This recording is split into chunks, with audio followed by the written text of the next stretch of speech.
I'm Polly Warren and welcome to the Positive Perimenopause podcast. This is the place for some positive inspiration to help you through the rollercoaster ride of perimenopause.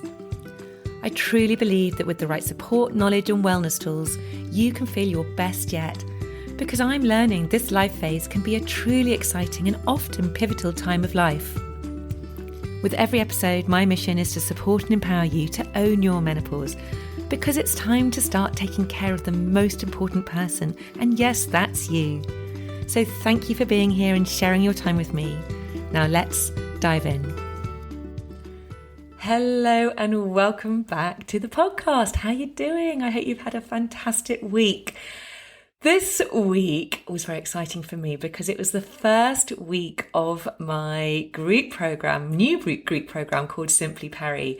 And it was the first chance I got to meet some of the wonderful women within the group and bring them all together for our first weekly group call. And it was just so lovely to, finally meet these women, but also to see how they have really stepped up and said yes to themselves and taking responsibility for how they want to feel, not allowing perimenopause to get the better of them. And I really do admire them for that. And it was just so great to see them coming together as a group, supporting each other and sharing experiences. And some of the messages I got afterwards was like how lovely it was to not feel so alone, to go through this alone. So yes, I feel very fortunate to be doing this. And in a way that really leads me on quite nicely to what I want to talk about this week. So this week I'm doing a solo episode. You've got just me. And when I tell you what I'm going to be talking about, quite possibly you may roll your eyes at me and go, oh my God, I know this. I can't believe you're doing this because I know this. But I want to talk about this thing because I believe it is probably one of the most important things that we can all be doing all of the time, but especially as we enter into perimenopause and go through menopause and beyond as we age.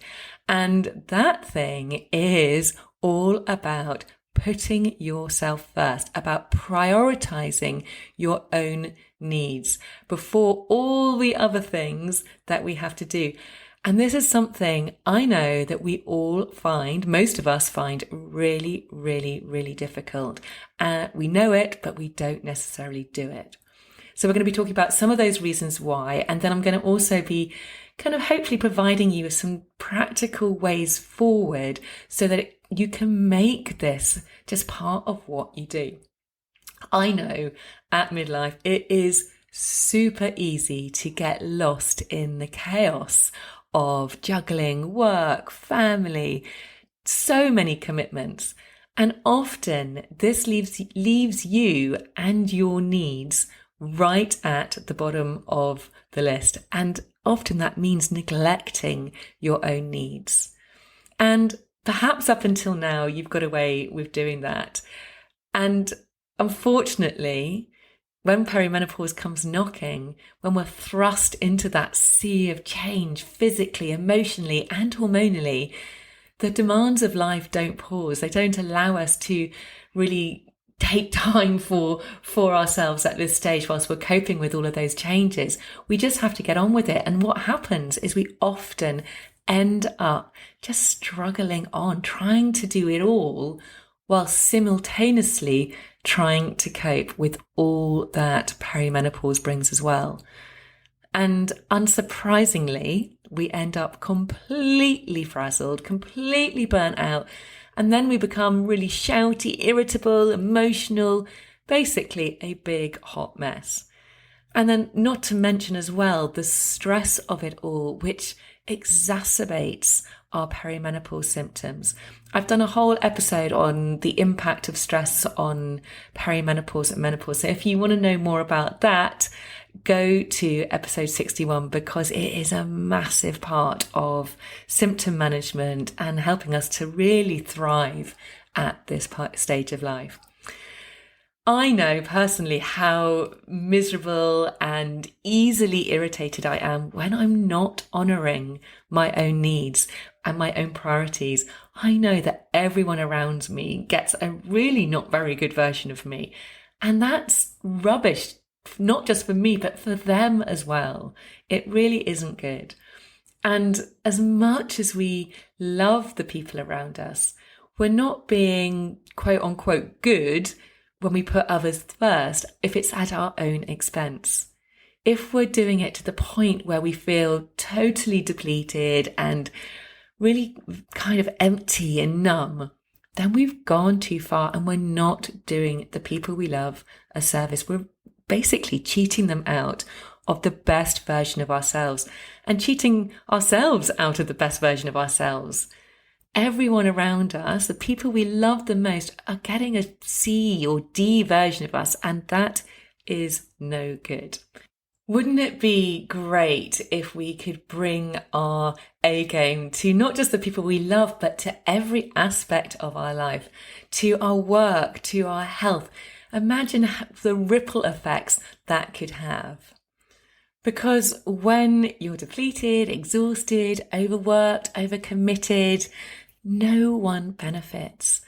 We don't want to be in that state. I know for so long I was trying to be superwoman. I was trying to prove that I could do it all. I was just doing. And it felt like that was going to earn me love and approval and acceptance. It was almost like, look at me, I can do it all.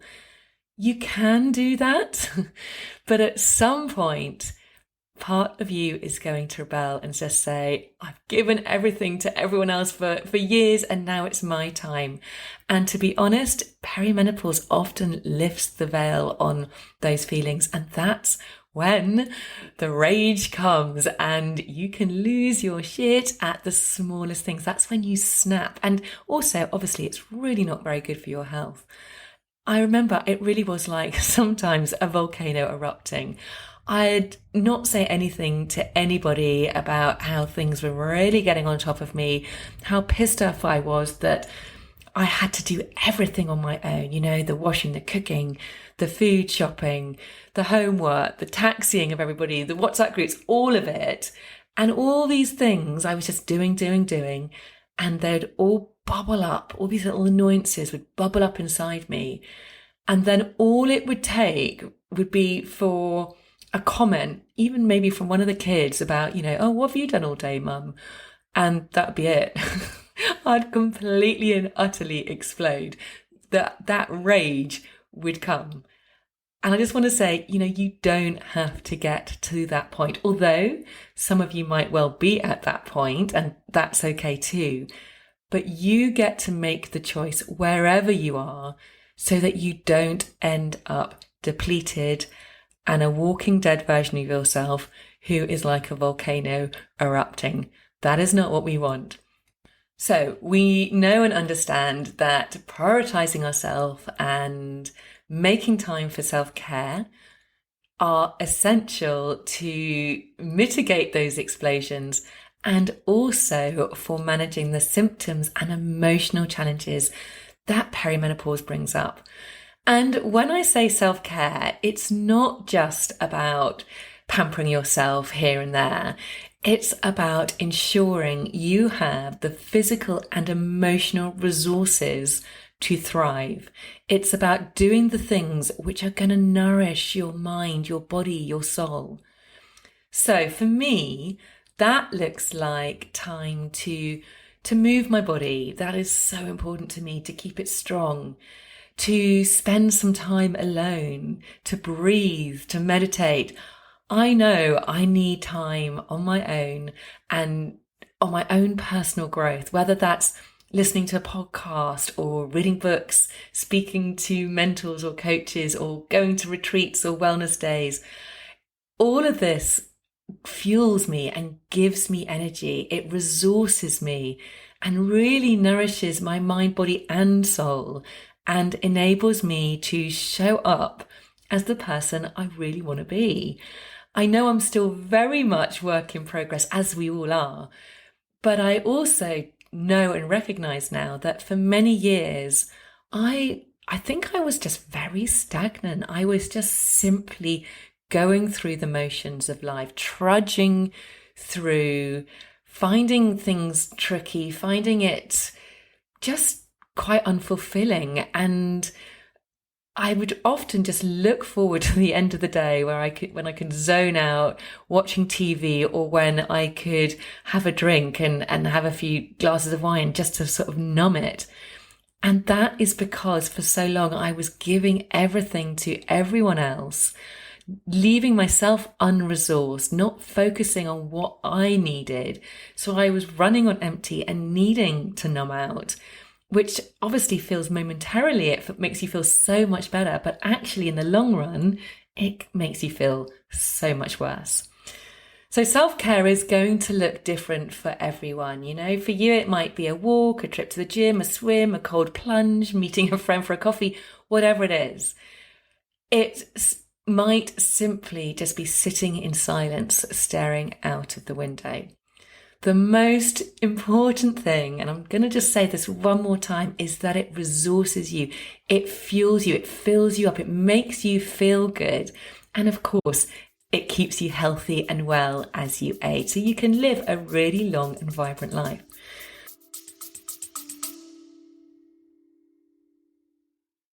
A very quick break to ask you to hit the follow or subscribe button if you haven't already. And if you're enjoying this episode, I'd be super grateful if you could hit those stars and rate it too.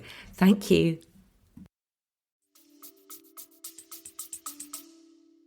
So why do we find it so hard? Well, we all know the saying, you can't pour from an empty cup. Yet so many of our cups are bone dry. So let's explore some of these reasons why this is. Why do we find it so difficult? And then, as I said, I'm going to give you some ways forward, which is going to help you to start to put yourself first more often. All right, the first big reason I believe that we find putting ourselves first so difficult is that so many of us are people pleasers. And I think actually most of us are people pleasers because we've been raised to think we should always put others before ourselves. It's a societal thing. And obviously our parents have taught us that as well, our caregivers. But what that does, it kind of teaches us at the same time that we should ignore our own needs. We should put somebody else before us, that it's somehow arrogant or self-centered and not a nice thing to do if we put ourselves first. And as children, all we want to do is we want to please those around us. And often that's by putting other people's needs before our own. And we get praised for doing that. And then what happens is that pattern then continues into all areas of our lives. People pleasing is a way for us, I suppose, to feel loved and valued, but often it's at our own expense. You know, we put our needs then at the bottom of the heap. So when you do need to take that time for yourself, such as during perimenopause, and when you're taking that time and perhaps you're not available for those around you, then that's when you start to feel really guilty. I know that so many times I felt so guilty for taking myself off to do something on my own, away from the family. I properly feel it in my body. It's something I can't control. It's a really uncomfortable feeling. And often we think this is because of the other people around us, but really, people pleasing is not about other people. People pleasing is our own inability to tolerate that feeling of discomfort. So many of us resort to instead keeping the peace or staying quiet or just not doing the thing because we're terrified of creating that feeling of discomfort in our bodies. And that really is what the heart of people pleasing is. You just don't like to feel the tension of, what if they're upset, or what if they need me? What if this, what if that? Now, there is a lot of research around this. In fact, based on research, this discomfort that you feel when you know that what you want is at odds with how somebody else is going to feel, the discomfort is normal. You're actually wired this way. And this has to do with the fact that we as human beings are designed to be in groups. We are designed to bond with other people. And when what you want, putting yourself first, is at odds with how somebody else is going to feel, it sets odds with your own wiring. The research says that we avoid confrontation because of this uncomfortable sensation, and neurologically, it triggers you to try to just make the uncomfortable situation going away. Now, that uncomfortable feeling is what makes you cave. It's what turns you into a people pleaser, and that's why it's so hard. And ultimately, this, I suppose, is like a huge wake-up call. People pleasing is not about other people. It's about you and your inability to tolerate confrontation or discomfort in your own mind, in your own body. And it always comes back to this, but that's why self-awareness is key. You see, people pleasing, it works. It helps us to feel less comfortable, and that's why we do it. So becoming aware of this is the first step. And then just actually doing the thing you want to do and really getting used to feeling that discomfort. Now, I just want to draw your attention to the fact that when you do start to change or make changes, so you do start to do the things which are important to you and, you start to put yourself first, what's going to happen is all of those uncomfortable feelings, all of that discomfort that you suppressed by keeping the peace or falling in line or saying what you think other people want to hear or just doing what everybody else wants to do, when you start putting yourself first, that discomfort that you were suppressing now appears in the world. So you've got to expect it. It's about just giving space to people to be disappointed. So just give people space to feel what they need to feel, because whenever you change and start making decisions that either go against somebody's expectations, it's going to affect how they feel. But that doesn't mean that you can't do it. They just need to get used to it, as do you. And they will, and you will too. The problem is, they obviously like you being the person you are now. It's convenient for them, but it's no longer good for you. So just expect that they may be a little bit put out that you put yourself first, but they're still going to love you. Something you can try and do is reframing this guilt, the guilt that you feel, these uncomfortable feelings. So what if this guilty feeling is actually a good thing and actually super healthy? Guilt shows that you care. That's why you feel it. If you were a complete narcissist, you wouldn't feel the guilt. So let's try and stop seeing guilt as a really bad thing. I know this is easier said than done, but just stick with me here. But let's try and stop seeing guilt as a bad thing, because you're not doing anything wrong when you put yourself first. You're doing everything right. Start seeing guilt as a good thing. Guilt is a sign that you're breaking free of this people-pleasing habit and you're actually doing the things which are going to support yourself.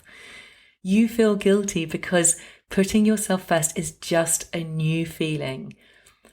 And two things can be true at the same time. They can be. You can feel guilty and you can still put yourself first. It's not an either-or situation. It's about balancing your needs with the fact that in order to have great relationships, you do have to compromise sometimes.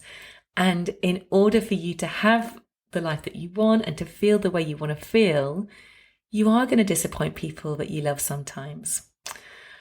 Okay, so let's just move on from people pleasing, because the second reason I think a lot of us don't prioritize our own needs is because of a lack of self-worth and the belief of not being enough. Now, ultimately, it boils down to the fact that we think others are worth more than us. Not being worthy and having these feelings of not enoughness is one of the most common beliefs out there, which generally starts in childhood and is an another part of us that really does need compassion. It's a part of us, in so many of us, that needs to be healed. Because if we believe we're not enough, then we believe we don't deserve to take time for ourselves. We may feel that we're not important enough, or that we don't matter as much as others. Whereas when we are confident in our love for ourselves and how we feel about ourselves, and treat ourselves as if we are worthy, then we'll feel like we deserve to prioritize ourselves. I'm afraid, yes, this comes down to that whole self-love thing again. There is a reason why this is such a cliche though, because the key to any meaningful relationship really is to love ourselves first. This is something which I know so many people struggle with. I mean, it really is one of the biggest beliefs out there that we're not enough. It shows up in all areas of our lives, and it is a huge topic, and it is something that is an ongoing process. But the positive thing here is that every moment, every action that you take to prioritize yourself, that you do for yourself, that you put yourself first, all of those self-care things you're going to do, every single one of them is a massive declaration of self-love to yourself. So really the way to sort and solve this and move forward to that feeling of self-love and trying to turn that belief of not enoughness around is actually by taking action and doing those things which are going to support you. Okay, my third reason, and this is a really big one, and I know that so many of us have, and I have really struggled with this myself, and this is all about time. I hear this a lot from people. They're like, but I absolutely am pushed to my limit with time. I have so many things going on in my day. I'm super busy with work, with family. I've got so much on. It's impossible to find time. And yes, I know that this phase of life is so busy and we are pulled in every direction. And I get it because I've been there. I assure you, I've been the queen of busyness and not having enough time. There's also something in our society where we wear being busy as a badge of honor. It's like, yes, I'm so busy. Look at everything I'm doing. You know, that means I'm productive and I'm valuable. If I'm always busy, the meaning, and it's often subconsciously, is that, you know, my life is worth something. I'm important. And this often is another of our little vulnerable parts just wanting to feel valued and loved. It makes us feel good. So again, it comes down to the fact that we're more comfortable sometimes. And I know it sounds crazy, but it's true. But sometimes we're more comfortable being busy than when we're not. So if you are someone who's always saying, I'm so busy, there's never enough time. And honestly, I was someone who did this all the time. And sometimes I must admit, I still am. Then say you do manage to create free time for yourself. Creating that free time sometimes is going to feel very uncomfortable. And I guarantee you're probably going to fill the time immediately so you can be busy again, because that's what you're unconsciously programmed to do. That is the game you're playing and you've got to win it. You're valuing being busy more than valuing taking time out for yourself and for your self-care practices.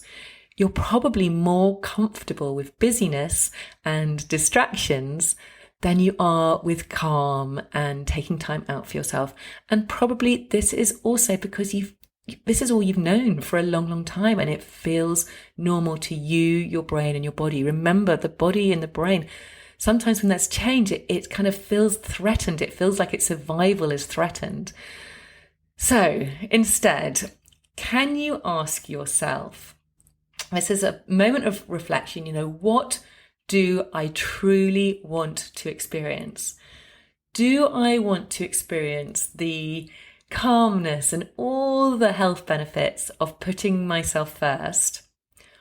Or do I want to carry on with the erratic, manic schedule, all the anxiety, and rushing around of not doing the things which I know I need to be doing to support myself, and the exhaustion of not putting myself first. These are important questions to ask because you have a choice. This is a deliberate choice. It's not an accident. We're choosing one experience over another. I'm still working on this because so many of you, like me, have got kids, a house, a partner, family. It's a lot. It is a lot. So how do we get to focus on the things that matter most? How do we get to take care of ourselves and keep our sanity in the process? Well, one thing which I have found super helpful is really getting clear on what the most important things in my life are. Because once you know what your priorities are, then you can start to make choices that support them. So this is an invitation for you to pick maybe the top 3 or the top 5 things that are the most important things in your life. So think about what would they be. So for me, at the moment, my top 5 things are, and it's a difficult one because I put the first one at the very top, my family and my close friends. But actually, I'm wondering whether that should go a bit further down, because actually my physical health is super important, as is my mental and emotional health. And that includes kind of my relationship to that thing which is greater than us. Without those, that's going to kind of affect my relationship with my family. Then I've also got on my list how I impact others and make a difference in the world. That is super important to me. And then I've also got my own personal growth, my kind of that part of me which yearns still to continue to grow and expand. So, that is quite a lot, I know. But actually, once I've got those 5 things which are very important to me, I now can really focus on those 5 things. And if anything doesn't fit within those, then I can just say no and I can let it go. So for you, the next step really is making sure that you always have time for these things, because they are the most important things in your life. And it really will help you to work out what you want to keep in your calendar, how you want to spend your time. Ultimately, we're all trying just to do too much. And as I've said earlier, most of us are honouring other people's priorities before our own. I suppose another question for you, and this is quite an interesting one for me, is, ask yourself and look at your time. What percentage, if you do have children, what percentage of the childcare are you doing, for example? Are you the one on all the parents' WhatsApp groups? Are you the one who makes all the packed lunches, takes to football? Quite often, we might be doing the lion's share in a relationship because that's just how it is. But could you actually ask for help from a partner or a friend to share this? And how do you feel about relinquishing some of that responsibility? Or do you feel perhaps, no one can do it as well as you? I know that I felt that before. But that's just something to think about. I fully also appreciate here that if you're a single mum, you've got no family around, it can be super, super tough. So this is when creating a supportive network of other parents is obviously so, so important to get that support. I haven't actually mentioned boundaries yet, as obviously having healthy boundaries is going to ensure that you're going to protect your time, protect your energy, your space. It's the polarity of yes and no, I always think, when we're talking about boundaries. So when you say yes to something, you're actually saying no to something else. So if you say yes to helping out a friend go shopping for a new dress, when in actual fact, you're already completely exhausted, and actually it's the last thing you feel like doing, what you're actually doing is saying no to yourself, no to your self-care. You're not doing what's best for you. We've only got a certain amount of time. Time is actually the only limited and finite resource that we all have. So we can't do everything. We can only do the things that are priorities. So it's about making a decision. I really do feel that you have to make a decision to honor your priorities above all others. I know that I have to schedule my time for myself. Just like in a way I would schedule an appointment with a doctor or a dentist, I really do schedule my time for myself. And I spend a lot of my early morning for myself. And I've carved out that time because I know it's not going to be interrupted by other things, because generally no one's really awake. So for me, I get up at 5:27. I know it's very random, but I get up at 5:27 pretty much most mornings. And that is when I do all of those nourishing practices which feed me and resource me for the day ahead. And that is a decision I have made because it really works. So again, it's for you. I'm not saying you've got to get up at 5:27. It's about finding what works for you, but it's about making a decision that actually you are going to honor what is super important for you. And if that's your health, wellness, getting on top of your perimenopause and how you want to feel, then you've really got to start looking at how you can get that into your day. And again, I do appreciate that this can be super tough when you work full time, when you have kids to look after, etc., etc. But I do think there are pockets in everybody's day when you can choose something different. Perhaps that's sacrificing scrolling through Instagram for 20 minutes. How many of us lose ourselves at just scrolling. It's so easy to do, but it's about catching yourself doing that and making a different choice, choosing something different, which is actually going to support your wellness and your perimenopause. So if you are really struggling to find the time, another way you can do this is just start with the smallest actions. So you could just start with giving yourself 5 minutes of quiet time in the morning, perhaps the moment you wake up, just staring out of the window or closing your eyes and just really imagining how you want the day to unfold, or perhaps just noticing what your thoughts are. If you did that every day for a whole year, that's a total of 30 hours. 5 minutes a day is a total of 30 hours. And whatever you're going to do in those 5 minutes, that will make a difference to how you feel. If you do nothing, you're going to stay exactly where you are this time next year.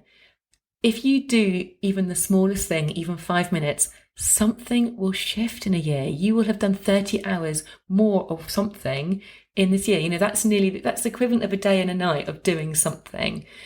Another easy thing you can do is to practice mindfulness, for example, when doing kind of those boring everyday activities and chores. So, for example, in the shower, and I do this quite a lot, in the shower, focus on the feeling of the water on your skin, focus on the sound it makes.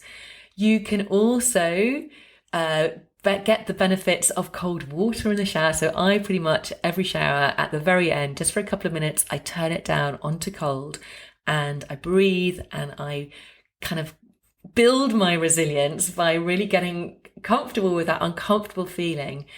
And honestly, I feel amazing after I've done it, but that's something you can do every single day. Again, it's a decision. You can also, when doing laundry, for example, you can really practice mindfulness by focusing on your senses, focusing on the smell, the feel, the touch of the laundry as you fold it up. All this is going to really start training your mind to become less busy, less anxious.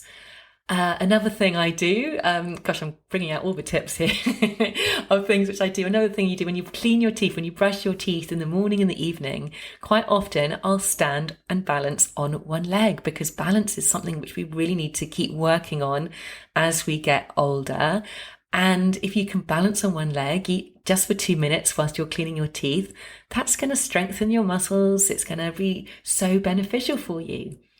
So you see, it's about making decisions of how you want to show up for yourself and snatching those moments, but also carving out time for yourself. If you want to take charge of your health and wellness, then honestly, you can do it. You just need to make the decision, because the truth is there isn't time for everything. But there is time for the most important things. And at perimenopause, the most important thing is looking after yourself. So now that you have your top 5 or 3 priorities, why don't you challenge yourself from today onwards to say no to anything else that doesn't fall within those priorities? So before we go, let me just recap some of my top tips for trying to prioritize yourself and put yourself first. So number 1, get comfortable with feeling uncomfortable and become aware of the parts of you which are crying out to feel valued and important. Becoming aware of them will make putting yourself first a little easier and just giving those parts of you lots of love and compassion. Number 2, make a list of what is important to you. Once you know this, you can start to make choices that support these things. Number 3, make a decision to honor these priorities above all others. Number 4, try and reframe guilt. What if guilt is actually a good thing and actually super healthy? Guilt shows that you care. Number 5, set some boundaries. It's important to set boundaries with work, family, and other commitments. This means saying no to things that you don't have time for or that don't align with your needs. Number 6, schedule time for yourself. Just like you would schedule an appointment with a doctor or dentist, schedule time for yourself each week. And this could be time to read, take a walk, or simply relax and do nothing. Number 7, make the most of everyday tasks to incorporate small bite-sized self-care practices. And number 8, don't be afraid to ask for help. If you're feeling overwhelmed, don't be afraid to ask for help from your partner, family, friends, or even a professional. I really do hope that there is something in here which is going to really help you to make that decision that actually your needs are so important. I know I've been on a bit of a rant. I do apologize for that, but I do feel so passionate about this because I know personally the difference it can make when you do make that decision. Because when you're fully resourced and you are doing the things which support you, everybody benefits. The ripples ripple out far and wide. I'd love to know your thoughts on this, and I'd love to know how you get on. Also, I'd love to know your priorities. That would be really interesting to hear. So if you'd like to get in touch, please do so. You can come over to Instagram at Polyron Coaching, or you can email me at info@polyroncoaching.com. And also, if you would like to leave me a review, honestly, these reviews are so important to help podcasts grow. And I would be so grateful. And thank you so much if you already have left a review. Another thing you can do, which is very, very simple for everybody, if you enjoy listening to these podcasts, is just to like the podcast, subscribe to the podcast. That is all incredibly helpful. Just a quick reminder, we have the Facebook group, the Positive Perimenopause Club. The link is in the show notes if you'd like to come over and join that. Have a truly wonderful week. Do try and carve out some time for yourself to do the things which make you feel good. Sending lots and lots of love, and I will speak to you next week. Bye.